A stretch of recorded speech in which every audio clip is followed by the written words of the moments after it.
حدیث پاک میں بھی یہی بات ہے، قرآن میں بھی، حشر کے دن کیا ہوگا؟ قبروں سے اٹھائے جائیں گے۔ کہیں نہیں لکھا اللہ نے یہ کہا ہو کہ روح پھونکی جائے گی اس دن، یا اس دن زندہ کیا جائے گا۔ اس دن کیا کیا جائے گا؟ لوٹائے جائے گے۔ اٹھایا وہ جاتا ہے جو اس کے اندر پہلے زندگی، بندہ سویا پڑا ہے، کیا کہتے اس کو؟ یعنی مردے کو بھی کسی نے اٹھایا، بھئی اٹھا دو۔ کسی نے کہیں جانا ہو، وہ اٹھنے کے بعد چلتا ہے، مطلب کیا؟ پہلے اس کے اندر زندگی۔ تو قرآن یہ کہتا، اللہ فرماتا ہے کہ ثم الیہ ترجعون، یہ اللہ کی طرف لوٹائے جائیں گے۔ کہ اس کے بعد ثم یمیتکم، جب ان کو موت آئے گی قبروں میں جائیں گے، اس کے بعد لوٹائے جائیں گے۔ مطلب کیا ہے کہ قبر میں جب جائیں گے اللہ ان کی جسموں میں روحوں کو لوٹا دے گا۔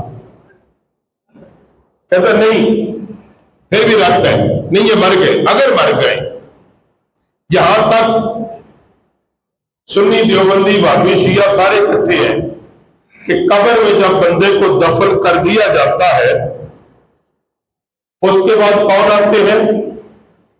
منکر نکیر، جن کا نام لے لے کے ڈراتے ہیں مولوی، وہ آئیں گے، اس کے داؤں کتنے لمبے ہوں گے، ناخن اتنے لمبے ہوں گے، زمین چیر کے آئیں گے، اور پھر آ کے وہ اس بندے کو اٹھائیں گے، اور پھر کیا کریں گے؟ سوال جواب، من ربک من دینک، حضور کے بارے میں۔ اب سوال و جواب مردہ سے ہوتے ہیں یا زندہ سے؟ بھائی بڑا سادہ سوال ہے، سوال و جواب مردہ سے ہوتے ہیں یا زندہ سے؟ اگر مر گیا، قبر کے اندر کوئی زندگی کے اثرات نہیں، سارے مسئلے کس بات پہ اکٹھے ہیں کہ قبر میں جب بندے کو دفن کر دیا جاتا ہے، آنے والے آتے ہیں، اس کو اٹھاتے ہیں، سوال و جواب ہوتا ہے۔ اگر وہ سوال ٹھیک دے، سلوک اچھا ہے، جواب ٹھیک نہ دے پھر اس کا الٹ ہے، یعنی سوالوں کے جواب صحیح دے دے، اس کی قبر میں جنت کی کھڑکی کھول دی جاتی ہے، قبر کشادہ، بستر مل جاتا ہے، کیا کہا جاتا ہے؟ سو جا، اس طرح سو جا جس طرح دلہن سو جاتی ہے، بستر سو جا۔ یہ کس کے لیے ہے؟ جس کو قبر کے اندر سوالوں کے صحیح جواب دے دے اور اس کو جنت کا بستر، اور یہ کسی حدیث میں نہیں کہ اس کے بعد پھر اس کی روح نکال لی جاتی ہے، صحیح نہیں۔ اور جو صحیح جواب نہ دے اس کی پھر قبر میں دوزخ کی کھڑکی، پھر دوزخ کے معاملات۔ اب جو حضرات یہ کہتے ہیں نبیوں کے بارے میں، کہتا نبی تو شان ہی بڑی اعلیٰ ہے، انبیاء کی تو شان ہی بڑی اعلیٰ ہے، یہاں تو ایک عام بندے کے لیے قبر کی زندگی ثابت ہے، چاہے وہ کافر ہے چاہے وہ مسلمان ہے، سب کو قبر میں اٹھا کے سوال و جواب کیا جائے گا۔ اگر زندگی نہیں تو سوال و جواب کیسے ہے؟ سوال و جواب بتاتے ہیں کہ موت کا ذائقہ چکھنے کے بعد اللہ پھر سے روحوں کو ان کے جسموں میں لوٹا دے گا، لوٹا دے گا۔ بات کو سمجھ رہے؟ کہتے ہیں اگر وہ قبر میں زندہ ہے کیا وہ سنتے ہیں؟ ہمارا تو عقیدہ ہے کہ وہ سنتے ہیں۔ کہتے نہیں، نبی بھی نہیں سنتا، آج کے دن میں نبی بھی نہیں سنتا۔ یہ تو کہتا ہے کہ نبی بھی نہیں سنتا، ہمارا قرآن و حدیث کو جب پڑھے وہاں تو یہ بات بھی ملتی ہے کہ جب لوگ میت کو قبر میں رکھ دیتے ہیں، منو مٹی ڈال دیتے ہیں، جب واپس پلٹتے ہیں وہ واپس جانے والوں کی قدموں کی آہٹ کو بھی سنتا ہے،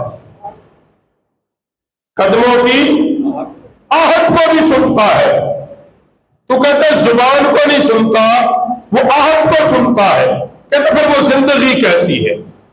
مگر یہ بات ہے، یہ ہے تیرا میرا جھگڑا۔ ہمارا یہ ہے کہ قبر میں اللہ جو اپنے نبیوں کو زندگی عطا کرتا ہے وہ تیری میری سوچ سے آگاہ ہے، وہ تیری میری سوچ سے، وہ بھی قرآن سے ہے۔ قرآن پاک میں شہید کے لیے ایک جملہ کہا کہ جب یہ شہید ہو جائے، اب شہید جب ہوتا اس کی روح نکلتی ہے نا، اب کہنے کو تو وہ مردہ ہی ہے نا، مگر قرآن پاک کہتا ہے اللہ ان کو ایسی زندگی عطا کرتا ہے وَلَٰكِن لَا تَشْعُرُونَ، فرمایا تمہیں اس کا شعور ہی نہیں ہے، تمہیں ان کا شعور نہیں، ایسی زندگی۔ اللہ کے شہید کھاتا بھی ہے، فرمایا ہاں، وہ قبر کے اندر اللہ اس کو رزق دیتا ہے، وہ کھاتا بھی ہے۔ اب رزق کیسا ہے وہ جانتا ہے، کیا دیتا ہے، وہ کیسے کھاتا ہے، وہ کھلانے والا جانتا ہے۔ یا اگر عام شہید کی زندگی اتنی افضل اعلیٰ عرفہ ہے کہ عام بندے کی سمجھ میں نہیں آتی، میرے بھائی نبی کی زندگی تو وہ ہے کہ نبی اگر اس دنیا میں حیات ہو تو عام بندے کی سمجھ میں نبی کی زندگی نہیں آیا کرتی۔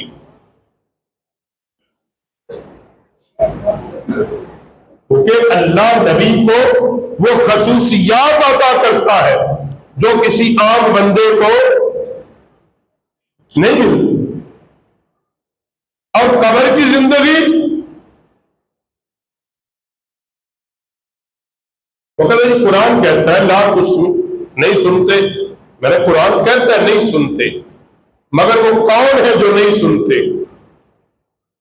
وہ ہے جو قرآن پاک نے ان کی وضاحت کر دی کہ وہ ہے جو نہیں سنتے، کہ جو اس دنیا میں تھے، جو اس دنیا میں تھے انہوں نے کبھی اللہ کی نہیں سنی، اب وہ مر گئے، مرنے کے بعد وہ کسی کی سننے، جو یہاں رہ کر سدا اللہ کی سنتے رہے، اللہ ان کو یہ طاقت دیتا ہے زمین کی 6 فٹ نیچے چلے جائے وہ سارے چاہنے والوں کی سنتے ہیں، سب کی سنتے ہیں۔